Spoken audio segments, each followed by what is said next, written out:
আশ্বিন মাসে বাপের বাড়ি আসেন ভগবতী।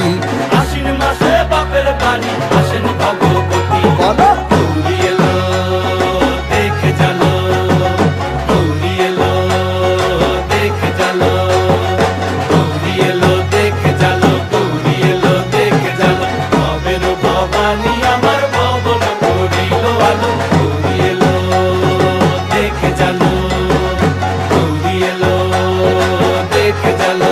ও দেখি সিংহের উপর উইঠা চুরি, অসুরের টিকি ধরি গলায় দিছে সাপ জড়াইয়া বুকে মারছে খুঁচা। কি